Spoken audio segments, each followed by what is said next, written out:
Bismillahirrahmanirrahim. Assalamualaikum warahmatullahi wabarakatuh.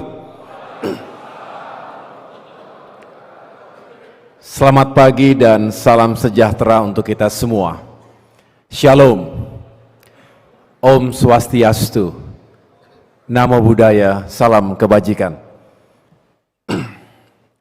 Yang saya hormati dan muliakan Menteri Pertanian Republik Indonesia, Bapak Andi Amran Sulaiman. Berikan tepuk tangan untuk Bapak Mentan kita.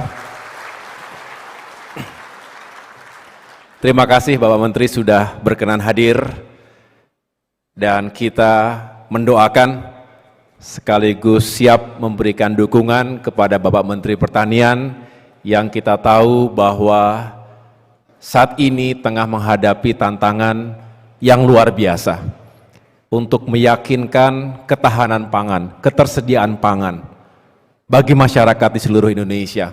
Tadi beliau cerita saat menunggu acara ini dimulai bahwa dalam waktu dekat ada target yang luar biasa, 5 juta hektar cetak sawah baru untuk meyakinkan sekali lagi ketersediaan pangan bagi seluruh rakyat. Ini pekerjaan besar, pekerjaan mulia, dan Kementerian ATR BPN akan memberikan dukungan penuh bagi suksesnya program dari Bapak Presiden. Yang saya hormati dan banggakan, Kepala Badan Cyber dan Sandi Negara, Bapak Letjen TNI Purnawirawan Hinsa Siburian. Tepuk tangan juga untuk beliau. Beliau ini senior saya di TNI. Saya pernah bekerja di bawah beliau dan luar biasa rekam jejaknya, dan terima kasih Bapak selaku Kepala BSSN selama ini juga telah memberikan dukungan penuh kepada ATR dan BPN untuk meningkatkan upaya penguatan digitalisasi, termasuk untuk semakin masifnya sertifikat elektronik yang diberlakukan di seluruh Indonesia. Saya juga ingin tentunya memberikan apresiasi kepada Wakil Menteri ATR dan BPN, sekaligus juga tentunya selama ini telah membantu tugas-tugas Bapak Menteri terdahulu, Bapak Hadi Cahyanto, dan saya senang karena hari pertama saya masuk ke kantor sudah langsung di-brief oleh Bapak Wamen, dan tentunya mudah-mudahan kita bisa terus bekerja sama dalam satu perahu dan tujuan yang sama. Saya juga tentunya ingin menyapa dan mengucapkan terima kasih kepada Bapak Panglima TNI atau yang mewakili, sampaikan salam hormat saya kepada Bapak Jenderal TNI Agus Subianto. Saya bersama-sama beliau pada saat di IKN kemarin, dan tentunya yang saya hormati pula Bapak Kapolri yang hari ini diwakili oleh Bapak Kepala Badan Reserse Kriminal Kabar Reskrim. Tepuk tangan untuk Bapak Wahyu Widada yang juga kemarin telah hadir dalam acara praoperasi. Bapak Jaksa Agung yang diwakili oleh Bapak Jaksa Agung Muda Intelijen, terima kasih Bapak Reda. Bapak Menteri Dalam Negeri yang diwakili oleh Dirjen Kependudukan dan Catatan Sipil, terima kasih Pak. Bapak Menteri Kelautan dan Perikanan yang diwakili oleh staf ahli bidang ekologi dan sumber daya laut, terima kasih. Para kepala daerah yang telah hadir di Rakernas ini, saya juga mengucapkan terima kasih atas kehadirannya, dan juga para mitra dan sekaligus yang menjadi stakeholder dalam urusan pertanahan, termasuk diantaranya dari BRI dan lain sebagainya, dan tentunya yang saya cintai dan banggakan segenap jajaran pimpinan, baik di tingkat pusat, Bapak Sekjen, Bapak Irjen, para Dirjen, dan dari tingkatan provinsi serta kabupaten kota yang telah hadir di acara Rakernas pagi hari ini. Apa kabar semuanya? Sehat ya? Saya boleh absen nggak nih? Katanya 1000 lebih datang tadi ya. Saya ingin mendengarkan suaranya. Kalau saya sampaikan mungkin tidak harus per provinsi tapi pulau-pulau besar lah. Tolong teriakan siap yang keras untuk menunjukkan semangat kita hari ini. Siap Bapak Ibu sekalian? Siap. Kita mulai dari ujung barat. Sumatera. Mana Sumatera? Oke, berarti paling jauh dari Aceh ya? Pahaba. Habaget. Oke. Tepuk tangan untuk Sumatera. Kalimantan. Mana Kalimantan? Sehat semuanya? Terima kasih. Kita ke tempatnya Pak Amran. Sulawesi. Mana Sulawesi? Kemarin ada yang dari Sulut ya di sini. Sulut. Ya. Saya datangi kemarin yang pertama. Hari kerja pertama ke Sulut kita Pak.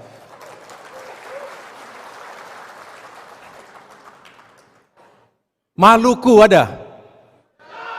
Termasuk Maluku Utara, betul? Ada Maluku Utara juga sih? Oke.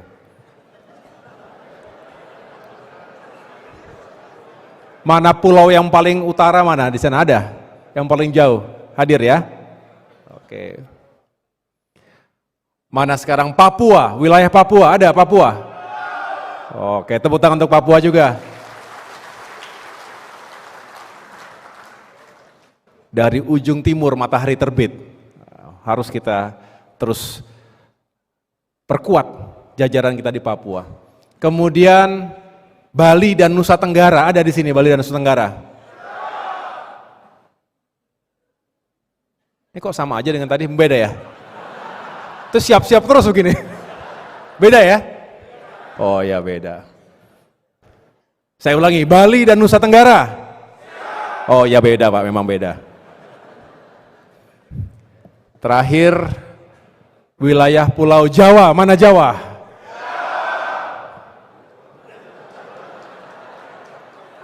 Ini Jawa semua ini. Jawa Barat, mana Jawa Barat? Oke. Banten? Kok agak lemes? Banten? Oke. DKI Jakarta? Ya.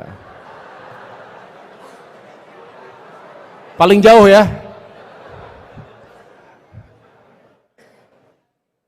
Jawa Tengah. Oke, terima kasih. Daerah Istimewa Yogyakarta. Oke. Paling banyak tanahnya itu, Pak. Yang terakhir Jawa Timur. Oke.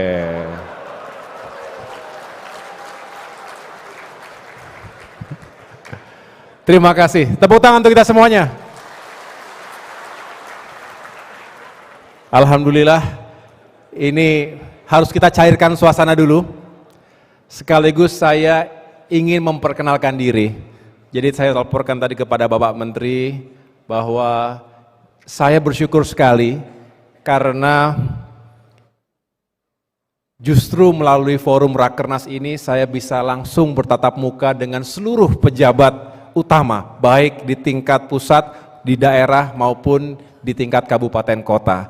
Kakanwil, ada para Kanwil di sini? Kakanwil hadir semuanya? Kakantah hadir semuanya? Terima kasih. Saya mohon diri untuk bisa berada di tengah-tengah Bapak Ibu sekalian, memimpin dengan hati dan pikiran. Insya Allah kita bisa mewujudkan tugas pokok kita sebagai Kementerian ATR dan BPN. Ini kesempatan pertama dan luar biasa setelah saya dilantik oleh Bapak Presiden Joko Widodo pada tanggal 21 Februari yang lalu. Dan ternyata ada forum yang penting sekali yang seharusnya dijalankan di awal tahun, tapi karena kita menunggu setelah pemilu dijalankan, Tapi saya justru bersyukur, walaupun sedikit terlambat dari sisi waktunya, tetapi menurut saya ini menjadi sangat penting dan strategis karena saya bisa bertemu secara langsung dan juga bisa menyampaikan beberapa hal yang perlu untuk dijalankan. Bapak Ibu, para pimpinan dan pejabat di lingkungan Kementerian ATR BPN se-Indonesia, melalui forum rapat kerja nasional ini saya jadi teringat apa yang disampaikan oleh Bapak Hadi Cahyanto ketika melakukan serah terima jabatan.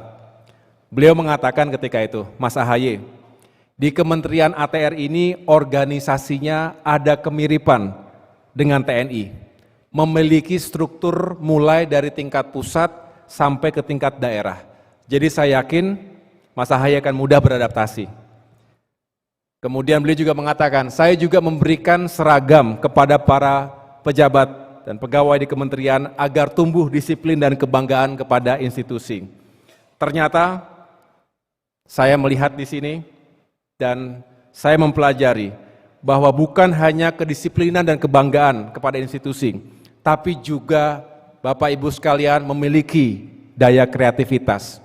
Nah, ini terbukti ketika saya berkunjung ke Kota Manado ketika itu. Saya melihat foto saya di baliho, di depan kantor ATR BPN sana, berpakaian seragam seperti ini. Padahal waktu itu seragam pun belum punya saya. Ini baru jahit, baru selesai kemarin Pak. Baru selesai kemarin, tapi di Manado ketika itu, di depan kantor pertanahan, Kantah, sudah ada baliho saya pakai baret, pakai tongkat komando, bintangnya pun 4 di situ gitu ya. Ada di sini kepala Kantah Manado, bener kan?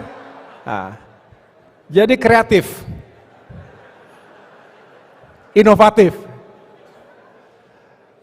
Nah, mudah-mudahan kreativitasnya tidak berhenti di Photoshopnya, tidak berhenti di AI, tapi juga dalam menghadirkan pelayanan terbaik untuk seluruh masyarakat Indonesia. Ini pesan utama dari Bapak Presiden Joko Widodo. Bapak Ibu, ketika saya menerima mandat sebagai Menteri ATR dan Kepala BPN, Bapak Presiden menekankan 3 hal. Yang pertama, mendorong agar penerapan sertifikat tanah elektronik bisa dijalankan lebih masif. Yang kedua, melakukan revisi peraturan terkait pemberian hak atas tanah dalam mendukung pelaksanaan carbon trading.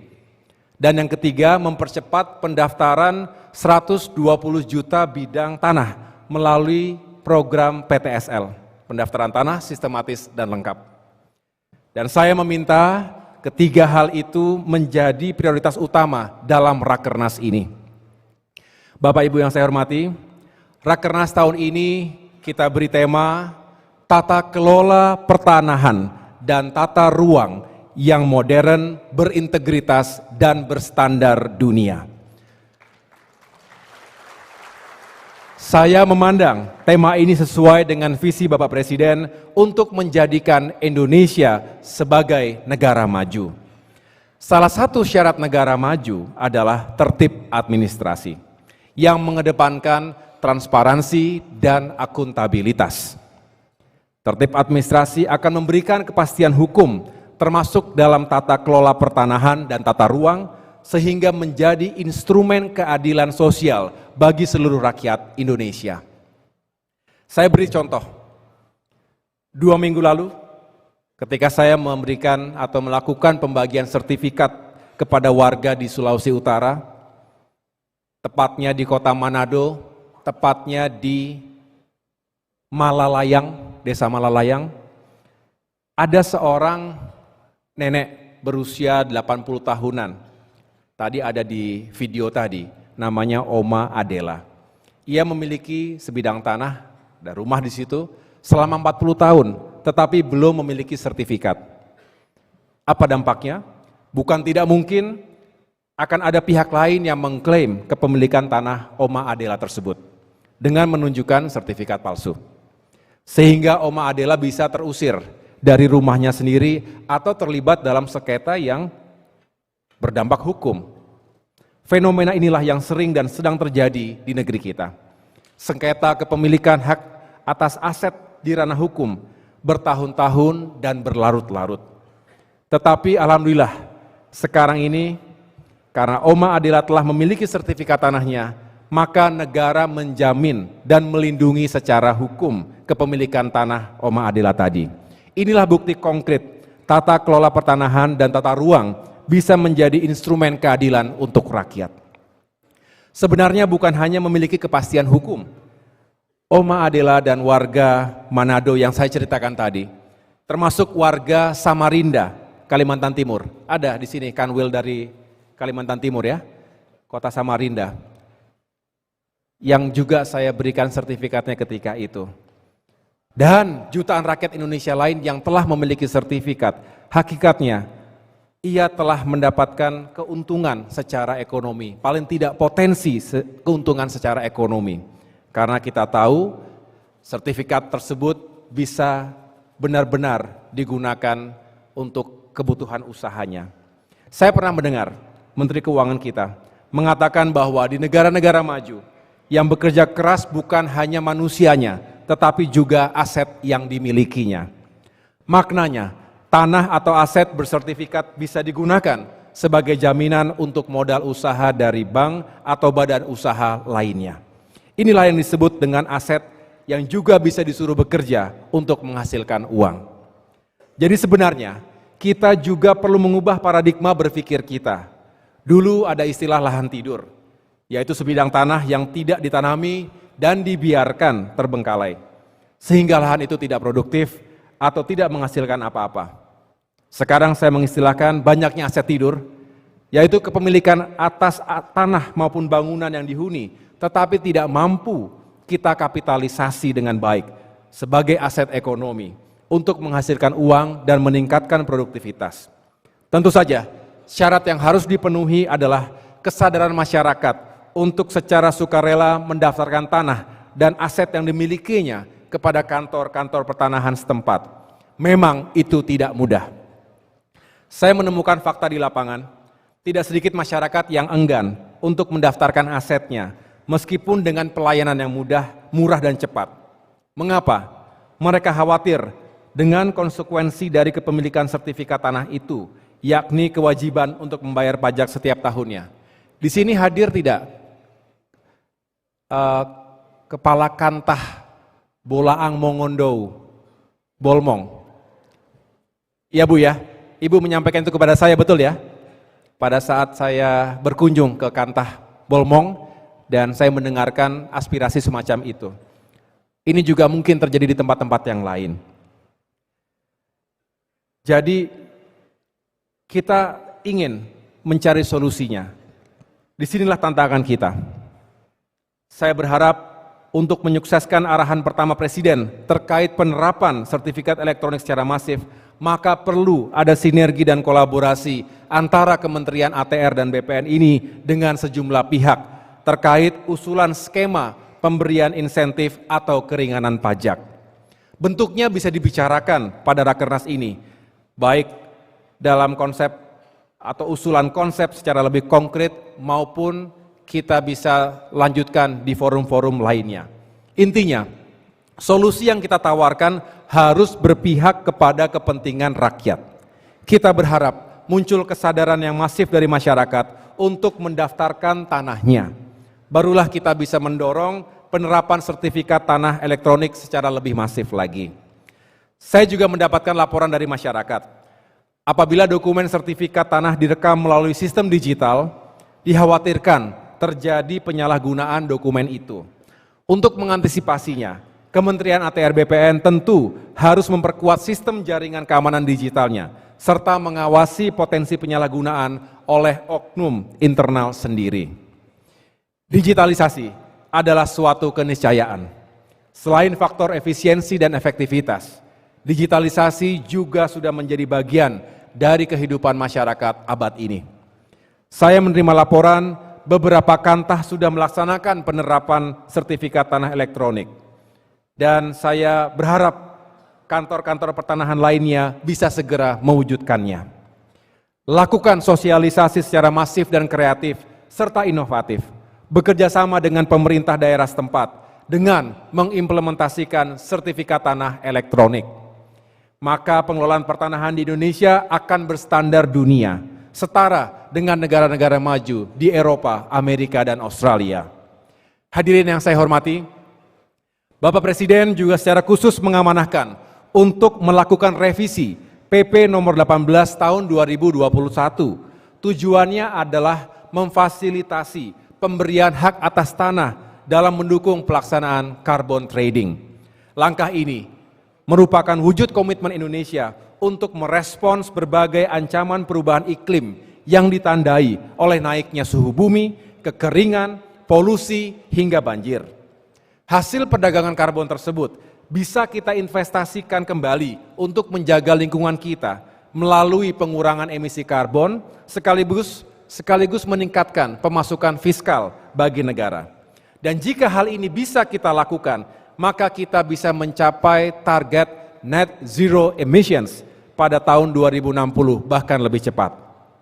Selanjutnya Bapak Presiden juga memberikan arahan untuk melakukan percepatan pendaftaran 120 juta bidang tanah melalui program pendaftaran tanah sistematis lengkap.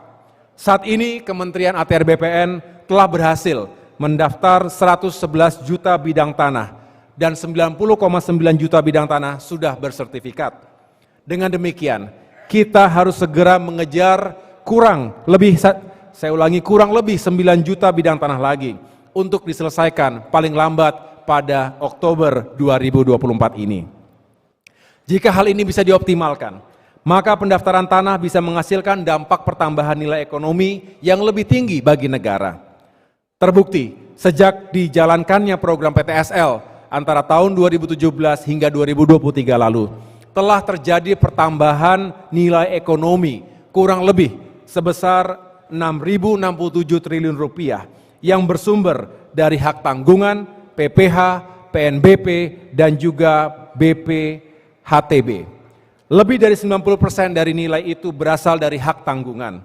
Artinya, setelah dilakukan proses sertifikasi, masyarakat memperoleh dana pinjaman lebih dari 5.800 triliun rupiah dari bank atau lembaga keuangan lainnya untuk modal usaha ataupun kepentingan ekonomi lainnya. Namun, jika masih ada masyarakat yang berkeberatan karena adanya beban pembayaran BPHTB, bea perolehan hak atas tanah dan bangunan, maka saya instruksikan kepada Kakanwil dan Kakantah untuk berkoordinasi secara ketat dengan para kepala daerah agar bisa membebaskan, paling tidak meringankan BPHTB tadi pada pendaftaran tanah pertama kali. Saat ini baru ada 120 kabupaten kota yang telah membebaskan atau meringankan bea tadi. Ke depan harus kita tingkatkan. Sementara itu, komitmen untuk percepatan sertifikasi tanah-tanah wakaf dan rumah-rumah ibadah serta perlindungan tanah-tanah ulayat masyarakat hukum adat harus terus dilanjutkan. Jangan ada diskriminasi. Selain 3 arahan tadi, dalam kunjungan ke Ibu Kota Nusantara minggu lalu, Bapak Presiden juga mengingatkan kepada kita tentang penyelesaian persoalan 2086 hektar lahan di IKN. Persoalan ini harus segera dituntaskan dengan clean and clear, sehingga para investor memiliki jaminan kepercayaan atas investasinya di IKN. Untuk itu, saya meminta para pejabat eselon 1 disupervisi oleh Bapak Wamen untuk segera menyelesaikan tugas ini. Tolong laporkan progresnya kepada saya pada kesempatan pertama. Bapak Ibu yang saya hormati, selain agenda utama yang saya jelaskan tadi, ada sejumlah hal yang juga perlu menjadi perhatian kita. Pertama, terkait dengan tata ruang dan investasi. Saya ingin menegaskan bahwa rencana detail tata ruang RDTR memiliki peranan penting sebagai panglima pembangunan sekaligus pintu masuk bagi investasi. Ini berlaku di semua sektor pembangunan, terutama proyek-proyek strategis nasional termasuk pengadaan lahan untuk program food estate. Namun komitmen pemerintah daerah untuk menyusun RDTR tergolong masih rendah. Saat ini baru ada 420 RDTR yang menjadi perda atau perkada, dan 210 RDTR yang terintegrasi dengan sistem Online Single Submission OSS dari total 2.000 RDTR yang harus diselesaikan di 514 kabupaten dan kota. Artinya, Dirjen Tata Ruang, Kakanwil, dan Kakantah harus bekerja ekstra keras bersama kepala-kepala daerah untuk menyelesaikan RDTR ini. Hal ini selaras dengan SDG nomor 11 dan 13, yaitu Sustainable Cities and Communities dan juga Climate Action. Kita harus membantu agar para investor memiliki jaminan kepastian hukum dengan RDTR ini dan izin yang kita berikan sesuai dengan otoritas Kementerian ATR dan BPN. Tujuan kita bukan hanya untuk menguntungkan para investor, tetapi juga demi kemaslahatan rakyat. Kita berharap investasi, utamanya yang padat karya, akan membuka jutaan lapangan kerja baru, yang pada akhirnya rakyat akan memiliki pekerjaan yang layak, penghasilan yang baik, juga daya beli untuk mencukupi kebutuhannya sehari-hari. Dengan demikian, Kementerian ATR BPN ikut membantu meningkatkan perekonomian negara dan kesejahteraan rakyat, kesejahteraan untuk semua. Yang kedua, reforma agraria sebagai program strategis nasional. Para petani gurem, buruh tani, dan petani penggarap lahan harus mendapatkan kepastian status lahannya melalui sertifikat. Bersama Kementerian Lingkungan Hidup dan Kehutanan, kita harus meningkatkan program redistribusi tanah yang bersumber dari pelepasan kawasan yang capaiannya kini masih kurang dari 10% dari target 4,1 juta hektar. Ini masih jauh dari yang diharapkan. Oleh karena itu, Kementerian ATR BPN mengajak kita semua untuk menghilangkan, juga mengikis sekat-sekat antar kementerian dan lembaga. Ini kunci untuk menyukseskan tujuan besar reforma agraria. Dan yang ketiga, Bank Tanah untuk ekonomi yang berkeadilan. Pasca pelantikan saya sebagai Menteri, Menko Marifest, Bapak Luhut Panjaitan, menitipkan pesan kepada saya tentang optimalisasi Bank Tanah. Saya lalu berdiskusi dengan penasehat utama Menteri, juga Kepala Badan Bank Tanah. Saya minta Badan Bank Tanah untuk mempercepat realisasi perolehan tanah melalui inventarisasi tanah-tanah terlantar. Untuk itu, saya juga menginstruksikan kepada para Dirjen, Kakanwil, dan Kakantah untuk menyukseskan program ini. Kepada Bapak Sekjen, saya minta dibuatkan timeline yang realistis sebagai panduan kerja untuk percepatan perolehan tanah pada bank tanah tersebut. Jadikan ini sebagai salah satu KPI, Key Performance Indicator, bagi jajaran kita. Yang keempat, gebuk mafia tanah. Siap semuanya? Gebuk mafia tanah. Siap? Tepuk tangan untuk kita semuanya.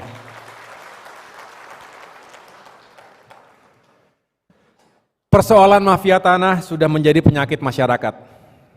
Ribuan pesan masuk ke handphone saya, baru 2 minggu Pak. Baru 2 minggu jadi menteri, ribuan pesan masuk ke handphone saya, termasuk ke media sosial, baik di komen maupun direct message di DM, itu yang mengeluhkan, mengadu masalah mafia tanah. Pesannya adalah intinya, Pak AHY, Pak Menteri, mohon bisa diberantas mafia tanah ini. Hidup kami jadi sengsara, kami dizolimi dan macam-macam lagi yang benar-benar menyentuh emosi kita. Bapak Ibu sekalian, mengingat pentingnya permasalahan ini dan menjadi sorotan dari masyarakat luas, maka hari Senin kemarin,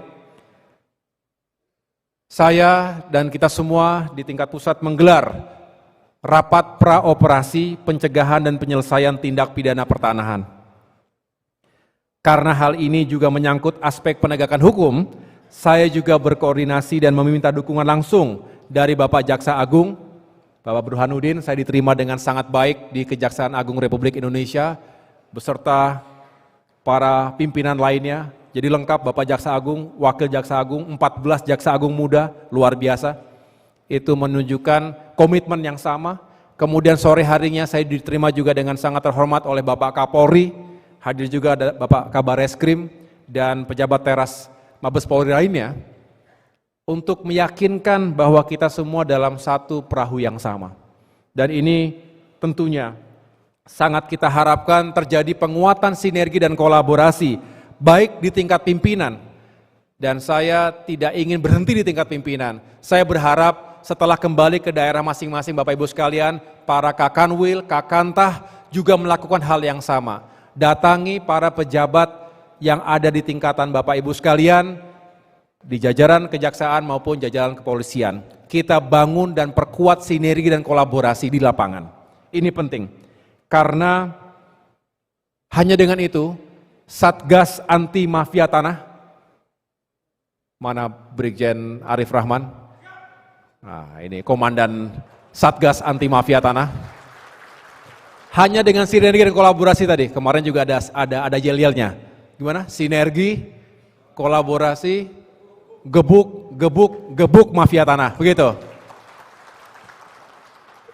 Mudah-mudahan jangan hanya yel-yel saja Bang, tapi betul-betul kita tingkatkan. Dan saya harus mengapresiasi karena tahun 2023 Kementerian ATR BPN didukung penuh oleh para penegak hukum memberantas mafia tanah telah berhasil menyelamatkan potensi kerugian negara lebih dari 13 triliun rupiah. Ini sebuah pencapaian yang luar biasa. Ketika itu Bapak Menteri Hadi Cahyanto, dan kini saya punya komitmen untuk melanjutkan itu semua, bahkan meningkatkannya lagi. Mudah-mudahan walaupun waktunya singkat, 7 bulan saja menuju Oktober 2024, banyak hal yang bisa kita lakukan. Siap semuanya? Insya Allah kita bisa. Bapak Ibu sekalian, kita semua harus punya komitmen untuk memberantas mafia tanah ini. Kita harus mulai dari rumah kita sendiri. Kita harus mulai dari Kementerian ATR BPN ini. Zona integritas tidak boleh hanya sekedar jargon dan formalitas. Pembangunan kapasitas SDM tidak akan berarti apa-apa tanpa dibarengi dengan penguatan integritas dari tingkat pusat hingga daerah. Oleh karena itu, tidak boleh lagi ada oknum atau pejabat internal yang justru baik disengaja maupun tidak disengaja terlibat dalam praktik-praktik kejahatan pertanahan.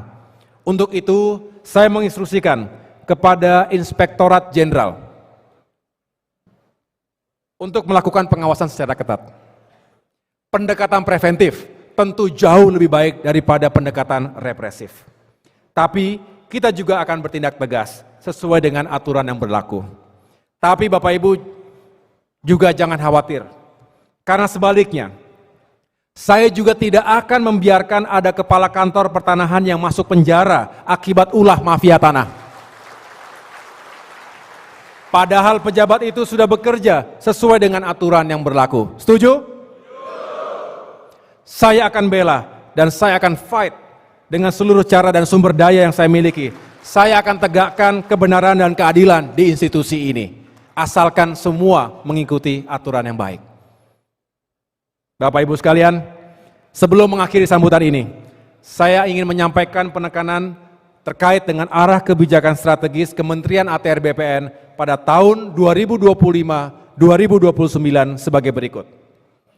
Pertama, perbaikan pengelolaan pertanahan melalui peningkatan pendaftaran tanah. Kedua, optimalisasi reforma agraria. Ketiga, peningkatan pemanfaatan tanah untuk pengembangan pertanahan. Keempat, peningkatan kualitas dan keamanan data pertanahan dan ruang berbasis digital dalam rangka meningkatkan pelayanan publik. Kelima, memitigasi dan mencegah terjadinya sengketa atau konflik pertanahan. Keenam, reformasi birokrasi berbasis merit system dan perbaikan SDM. Dan ketujuh, terwujudnya penataan ruang dan pengendalian pemanfaatan ruang yang berkualitas berbasis tata ruang nasional dan daerah dalam rangka terciptanya pembangunan ekonomi inklusif dan berkelanjutan melalui mitigasi dan adaptasi terhadap perubahan iklim dan green economy. Saya minta para peserta Rakernas bisa menjabarkan dengan baik 7 penekanan arah kebijakan strategis tersebut. Tidak berhenti hanya dalam tataran konsep di Rakernas ini, saya instruksikan jabaran kebijakan strategis tadi bisa diimplementasikan di lapangan pada sisa waktu pemerintahan ini. Mari kita tunjukkan kinerja terbaik kita kepada rakyat dan negara. 2 pekan ini saya mengamati banyak masalah yang timbul dan tidak selesai secara berlarut-larut. Bukan karena tidak adanya technocratic capacity atau bukan karena tidak adanya kemampuan teknokratis, tapi lebih karena absennya political goodwill. Karena tidak adanya dorongan yang kuat secara politis. Oleh karena itu, mari saya mengajak semua yang terkait dengan keadilan di bidang pertanahan ini, mari kita menyatukan tekad untuk menjadi bagian dari solusi bagi persoalan rakyat, termasuk untuk meningkatkan pertumbuhan ekonomi di masa depan. Kita juga harus keluar dari zona nyaman, berani melakukan terobosan-terobosan, tentu terobosan yang konstitusional.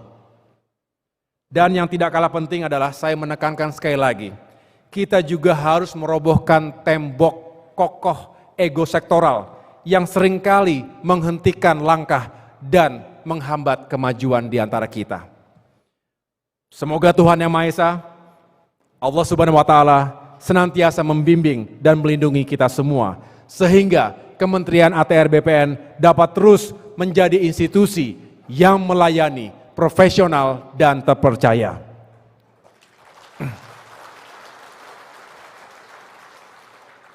Akhirnya, dengan mengucap Bismillahirrahmanirrahim, Rapat Kerja Nasional Kementerian Agraria dan Tata Ruang Badan Pertanahan Nasional tahun 2024 saya nyatakan dibuka. Terima kasih. Wassalamualaikum.